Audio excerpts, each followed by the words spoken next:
आगे बढ़ें उससे पहले एक जरूरी सूचना। स्टडी IQ IAS हिंदी की टीम लेकर आई है दिवाली की सबसे बड़ी सेल। यूपीएससी के फाउंडेशन P2I बैच 3 में एडमिशन लेने के लिए ये एक बेहद अच्छा मौका है।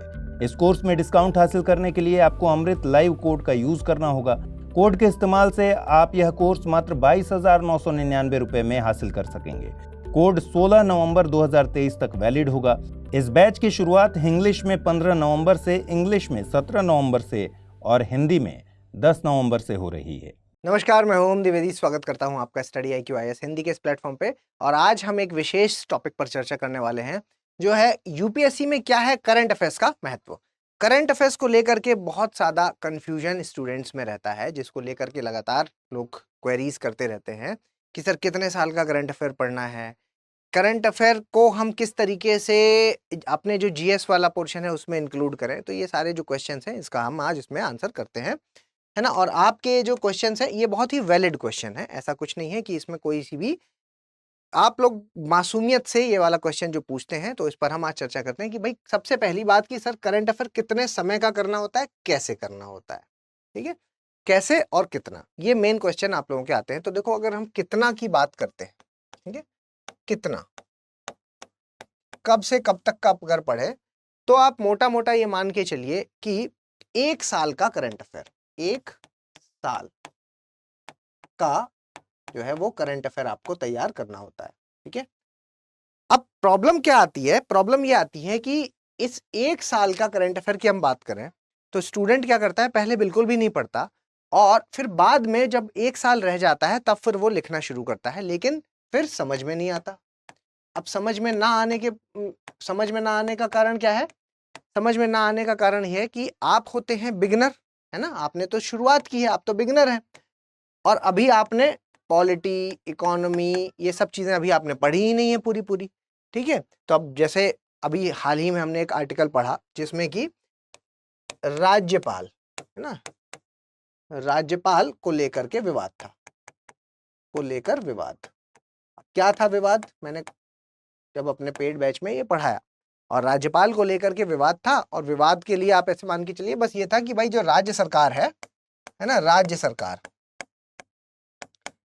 सरकार है जो, उनका ये मानना है कि हमारे द्वारा, हम तो जनता के प्रतिनिधि हैं, है ना, हमें तो जनता ने चुना है, जनता के प्रतिनिधि, ठीक है, हम तो जनता के प्रतिनिधि हैं और हमको तो जनता ने चुना है। और क्योंकि हमें जनता ने चुना है तो हम जनता की भलाई के लिए बिल लेकर के आ रहे हैं और हम जनता की भलाई के लिए बिल ला रहे हैं और वो राज्यपाल है जो वो रोक देते हैं, राज्यपाल रोक देते हैं। और राज्यपाल इसलिए रोक देते हैं क्योंकि वो तो केंद्र की तरफ से नियुक्ति होती है उनकी, ठीक है। तो यहां पर यह माना जाता है कि जब सरकार है, जो सरकार राज्य की और केंद्र की, है ना, राज्य की और केंद्र की सरकार, अगर सरकार से मतलब है मेरा राज्य की और केंद्र की सरकारें अलग अलग पार्टी की हैं, ठीक है, पार्टी से पार्टी, अगर मान लीजिए कि सरकारें अलग अलग पार्टी की हैं तो राज्यपाल, जो राज्यपाल हैं वो क्या करेंगे, वो रोक देंगे बिल को। ऐसा कई बार देखा गया। तो इसको लेकर के सुप्रीम कोर्ट चले गए राज्य, और जब सुप्रीम कोर्ट गए तो उन्होंने बोला कि भाई अगर ये इस तरीके से चलेगा तो फिर क्या है कि हमारी कोऑपरेटिव फेडरलिज्म है, जो सहयोगी संघवाद की जो हमारा जो संविधान जो बात करता है, वो कहीं ना कहीं एक रुकावट बनेगा, है ना। तो ये अब लेकर के समस्या, अब आप क्योंकि अभी अभी बिगनर हैं तो आपने अभी राज्यपाल वाला सब्जेक्ट, अब इसी को पढ़ाते समय मैं ही क्योंकि करंट अफेयर्स पढ़ाता हूं, तो करंट अफेयर्स को मान लीजिए इसको पढ़ाते समय अब बात आएगी कि भाई राज्यपाल है जो, राज्यपाल ये क्या क्या कर सकता है क्या नहीं, तो फिर जिक्र भी आएगा किसका, आर्टिकल 200 का जिक्र आएगा, जिसमें लिखा होगा कि हाँ वो कर सकता है, बिल में साइन एसेंट दे सकता है, खारिज कर सकता है, वो पुनर्विचार के लिए भेज सकता है, या फिर राष्ट्रपति के विचार के लिए उसको संरक्षित कर सकता है, रोक सकता है, ठीक है, होल्ड कर सकता है। तो ये चारों चीजें आएंगी। अब जैसे ही ये सारी चीजें आएंगी तो यहां पर क्या है कि आपको जब तक ये पहले क्लियर नहीं किया जाएगा तब तक आपको पूरा कॉन्टेक्स्ट समझ में नहीं आएगा कि कहानी क्या चल रही है भाई, है ना, क्यों हम इस आर्टिकल को पढ़ रहे हैं। तो खैर आज का हमारा मुद्दा वो नहीं है कि मैं इस आर्टिकल को आपको समझाऊं, मुद्दा है कि मामला प्रॉब्लम कहां पर आती है, ताकि आपको प्रैक्टिकली ये बात समझ में आए कि हाँ प्रॉब्लम यहां पर है। प्रॉब्लम यहां है कि आप बिगनर हैं और आपको ये सारी कहानी है जो वो नहीं पता अभी, लेकिन आज करंट अफेयर तो मैं जब पढ़ाऊंगा तो मेरी मजबूरी है कि मैं तो वही पढ़ाऊंगा जो आज की डेट में आया होगा, क्योंकि वो आज का करंट अफेयर है ना।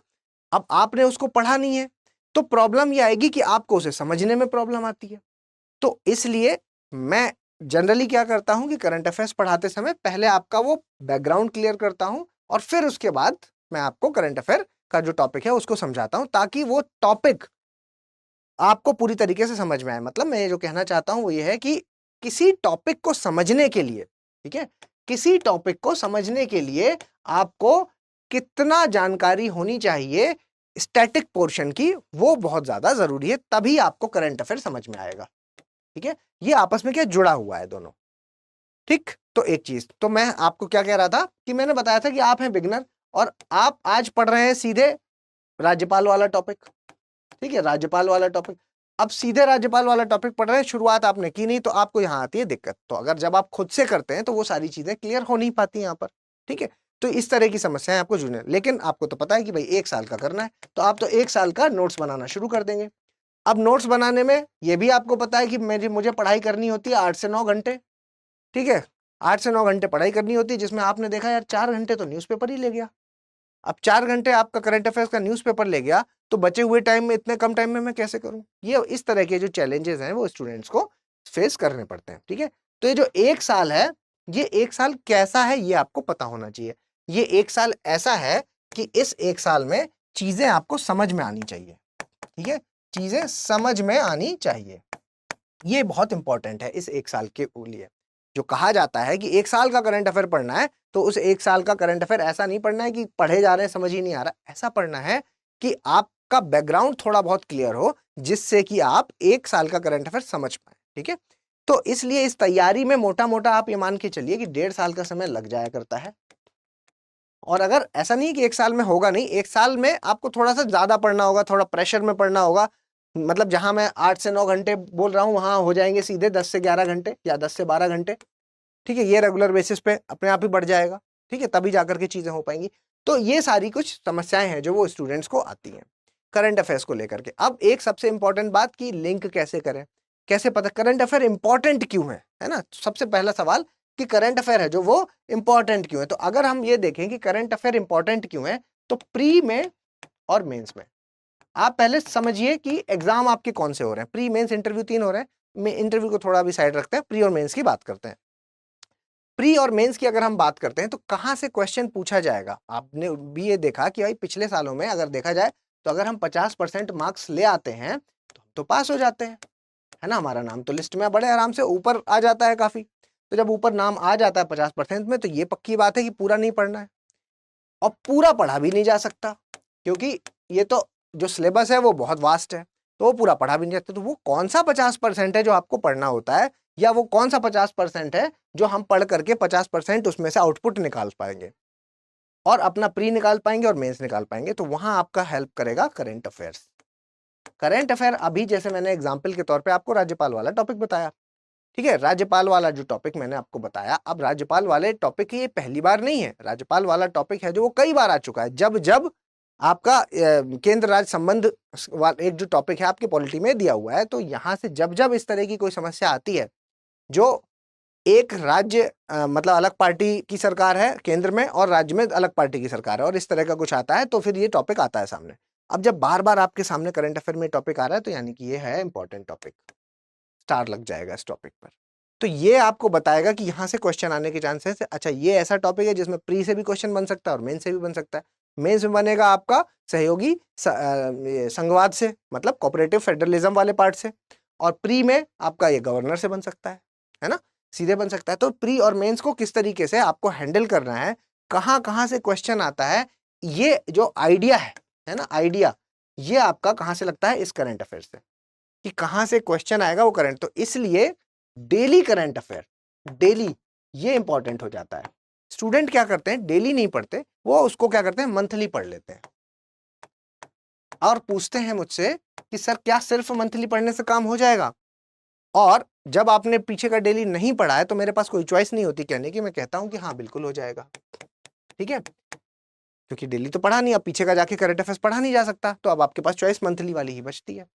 तो मंथली जो है वो पढ़ना गलत नहीं है, ठीक है, मंथली पढ़ना होता है, लेकिन ये मंथली भी तब समझ आएगा जब आपने इस डेली को फॉलो किया होगा। तो डेली आपको करंट अफेयर्स पढ़ना है, रेगुलर बेसिस पे पढ़ना है। समय कितना देना है? 2 घंटे। आपको 2 घंटे का समय देना है और इस 2 घंटे में आपको करंट अफेयर्स को डेली बेसिस पर पढ़ना है। 2 घंटे में हर एक चीज इंक्लूड है। आपके नोट्स अगर बनाने हैं तो वो भी इंक्लूड है, आपका अगर आपको न्यूज़पेपर पढ़ना है तो वो भी इसमें शामिल है, अगर इसमें आपको कोई और एक्टिविटी करनी है तो वो भी इसमें शामिल है। करंट अफेयर्स को डेली बेसिस पे 2 घंटे से ज्यादा नहीं देना है।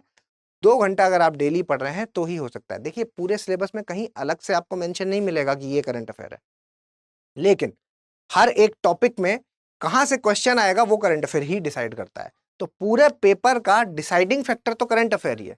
ये जो भी हमारे साथ जुड़े रहे हैं, पेड में जुड़े रहे हैं, वो ये बात जान सकते हैं, जो इस बार का पेपर आया उससे उनको आइडिया लग जाएगा कि इस बार का जो पेपर आया उससे आपको इतना तो आइडिया लग ही जाएगा कि हाँ हम लोगों ने जो पेड में पढ़ा करंट अफेयर्स में उन्हीं टॉपिक्स को थीम बना करके क्वेश्चन पूछा गया है ना।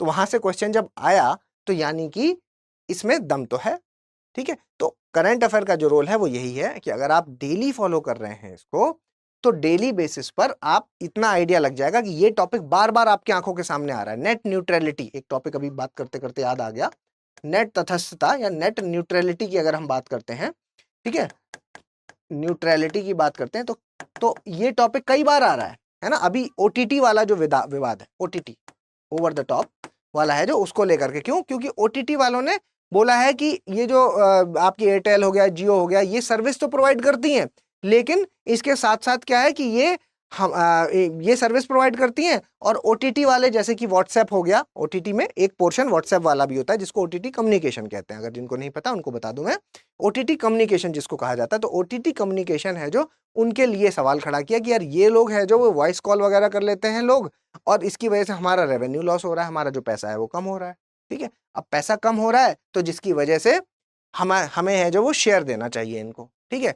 हालांकि इसके विपक्ष में भी तर्क है। तो खैर जब हम करंट अफेयर पढ़ते हैं तो ये सारी चीजें मैं इसके पक्ष विपक्ष सब पढ़ाता हूं, लेकिन ये टॉपिक, ये मैंने इसका नाम इसलिए लिया है क्योंकि ये टॉपिक कम से कम 2 से 3 बार आपके सामने आ चुका है, तो चांसेस हैं कि यहां से क्वेश्चन आएगा। आंतरिक सुरक्षा को लेकर के, है ना, बार बार आंतरिक सुरक्षा के लेकर के हमारी पॉलिसी को राष्ट्रीय सुरक्षा नीति ऐसी होनी चाहिए, हमारी राष्ट्रीय सुरक्षा नीति नहीं है, इसको लेकर के कई बार टॉपिक आ चुका है, तो यहां से क्वेश्चन आएगा, ठीक है। तो हम किस तरीके से गेस करते हैं कि कहां से क्वेश्चन आएगा, वो हमारे न्यूज़पेपर्स होते हैं। न्यूज़पेपर हमें ये बताते हैं कि ये टॉपिक चल रहा है, तो जो अभी पिछले 1 साल में चला है वहां से क्वेश्चन आता है, ठीक है। तो ये आपका लिंक करने का तरीका है। तो जब आप पढ़ें तो लिंक करें जब इस चीज को, तो इस तरीके से ही लिंक करें कि जब आंसर आपका है तो उतने आपके पास पॉइंट्स होने चाहिए कि इस आंसर में मैंने स्टैटिक वाला पोर्शन की समझ डेवलप कर ली और उसके साथ साथ मैंने जैसे ही करंट अफेयर इसमें ऐड किया तो बात बन गई, और मतलब वो आंसर क्या है, जीवंत हो जाएगा, मतलब लाइवली आंसर हो जाएगा, ठीक है। तो ये सारी चीजें हैं। इसके अलावा हम आपकी इसमें कैसे हेल्प करेंगे, तो देखिए स्टडी आईक्यू का अभी दिवाली चल रही है, बड़ा त्योहार है, तो बड़े त्योहार में बड़ा ऑफर भी मिलना चाहिए आपको। तो हमारा जो हिंदी मीडियम का बैच है वो 10 नवंबर से शुरू हो चुका है, इंग्लिश में 17 नवंबर से और इंग्लिश में 15 नवंबर से, ठीक है। और यहां पर जो वैलिडिटी है तो वो है 16 नवंबर। 16 नवंबर तक आप अगर इसको लेते हैं, इस बैच को लेते हैं, हमारा जो जीएस फाउंडेशन P2I बैच है, ये बैच 3 है और इस बैच के शाम का बैच है, इसको अगर आप लेते हैं तो आपको मात्र 22,999 में मिल जाएगा। बस इसके लिए आपको ओम लाइव कोड का इस्तेमाल करना है। ओम लाइव कोड का इस्तेमाल करेंगे तो सारी चीजें आपको, मतलब इस स्टडी आईक्यू के जितने भी कोर्सेज हैं उसमें आप इस कोड का इस्तेमाल करके सबसे कम दामों में पा सकते हैं, ठीक है। फिलहाल अगर हम इस बैच की बात करें तो इस बैच में आपको ये सारी चीजें डेली बेसिस पे करंट अफेयर्स वगैरह, अगर मैं करंट अफेयर के मामले में कहूँ तो मैं आपको current affair program daily basis पर लेकर के आता हूं, जिसमें कि आपको एक वीडियो मिलता है ना, एक वीडियो मिलता है और आपको क्या है कि एक पीडीएफ भी मिला करती है, पीडीएफ, ठीक है। ये 2 चीजें आपको इसमें मिलती हैं जिसके तहत आप डेली बेसिस पर करंट अफेयर्स के साथ जुड़े रहते हैं। और मैगजीन है जो वो मंथली बेसिस पर भी मिलती है, मैगजीन, ठीक है। तो करंट अफेयर के लिए ये इसके अलावा इसमें हर एक चीज मौजूद है, मतलब कि आपका फाउंडेशन भी मौजूद है, फाउंडेशन मौजूद है। फाउंडेशन के बाद अलावा आपका जो है वो सक्सेस इन प्री, जिसमें सिर्फ और सिर्फ प्री को फोकस किया जाएगा, सक्सेस इन मेंस, जिसमें सिर्फ और सिर्फ मेंस को फोकस किया जाएगा, और उसके बाद इंटरव्यू, जिसके तहत जिसमें मॉक टेस्ट वगैरह आपको फ्री में दिए जाएंगे। एक विशेष प्रकार की सुविधा इसमें है जो कि हमारा आवासीय कार्यक्रम है। आवासीय कार्यक्रम से मेरा कहने का मतलब है जैसे ही आप फाउंडेशन की मदद से और एसआईपी की मदद से अपना प्री पास करते हैं तो आपको स्टडी आईक्यू के कैंपस में यहाँ बुला लिया जाता है और यहाँ पर फिर आपकी पूरी तैयारी करवाई जाती है। रहना, खाना, लाइब्रेरी, पेन, कॉपी, हर एक चीज का खर्च है जो वो स्टडी आईक्यू वहन करता है। ठीक है, तो अगर मैं आपको फिर से दिखाऊं, इसका तो प्राइस है आपका 22,999, मतलब इस प्राइस रेंज में ये सबसे बड़ा प्राइस है। आज तक इस प्राइस रेंज में ये ऑफर, मतलब ये कोर्स है जो वो नहीं आया है। तो ये 22,999 में, लेकिन ओम लाइव कोड के बाद ही आपको ये 22,999 में मिलेगा। ठीक है, तो इसको जल्द से जल्द आप एडमिशन लीजिए। 16 नवंबर इसकी लास्ट डेट है। इसके अलावा किसी भी तरीके का, है ना, किसी भी तरीके का कोई भी डाउट अगर आपको है तो डाउट के लिए आपको क्या करना है, टेलीग्राम पर मेरा क्यूआर कोड है, ये टेलीग्राम का, इस क्यूआर कोड को स्कैन करके आप सीधे टेलीग्राम से पहुंच जाएंगे, या फिर ओम द्विवेदी स्टडी आईक्यू इसको सर्च करेंगे तो भी आप पहुंच जाएंगे। ये चैनल का है, वहां पर आपको कमेंट में आप भेज सकते हैं। किसी भी पोस्ट पर जो कमेंट है, लीव अ कमेंट करके होता है, वहां पर आप अपना डाउट पूछ सकते हैं, या फिर ओम द्विवेदी 007 पे आप मुझे पर्सनली मैसेज भी कर सकते हैं। ठीक है, जल्दी मिलेंगे अगले किसी और लेक्चर में, तब तक के लिए धन्यवाद। हिंदी में यूपीएससी की तैयारी से संबंधित प्रोग्राम्स को देखने के लिए सब्सक्राइब करें स्टडी IQ IAS हिंदी।